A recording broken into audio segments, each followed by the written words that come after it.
It's day 277. Of the 29th year and beyond. Well, we are celebrating our 29th year, and we're on day 277 of a 365-day journey.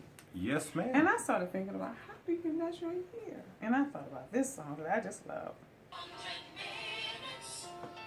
How do you measure a year? In daylights, in sunsets, in midnights and cups of coffee, in inches, in miles, and laughter and strife. 125,600 minutes. Do you measure a year in the life? Okay. Love. All right. How do you measure? Well, how do you measure a year? And that song, for those of you who may not know, is from the play Rent. 525,600 minutes. Yay, you got it without the words. And what was I going to say? Which equals a year. How do you measure a year? And when you're talking about measuring a year, it's all of that. It's the wonderful things. It's the horrific things. It's the those things that bring you joy. It's those things that bring you to tears. I mean, it's the totality of everything. It is. I mean, it's,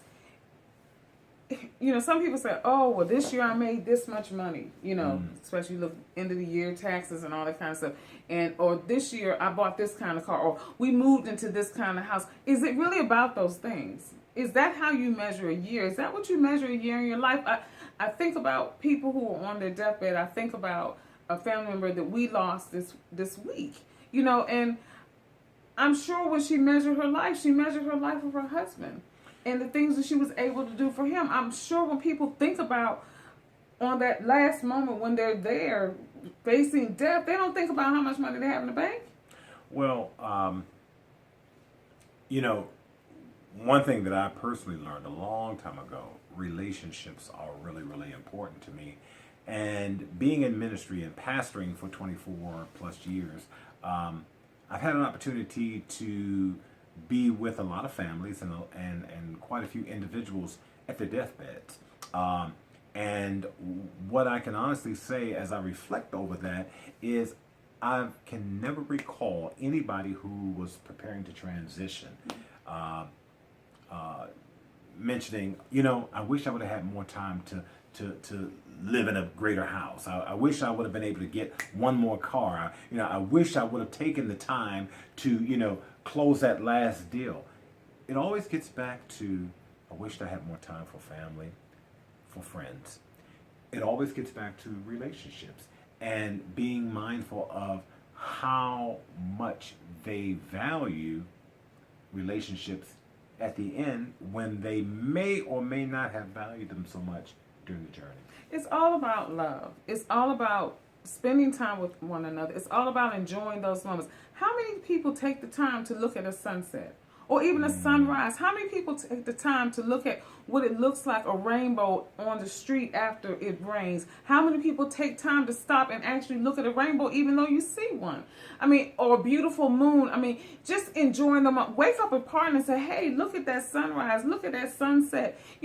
Enjoy those moments because you know what? On any given day, it can be gone. It can. Just like that. And Just in a minute. So, being able to really not just enjoy the things that God provides, but to be able to enjoy them with the people that you love. Yes. Because it definitely gets back to love and being able to share the journey with those persons who really mean the most to you. And so, 525,600 minutes. Mm-hmm. Okay. How do you measure? How do you measure a year in the life? How do you measure it? Because it's all about love.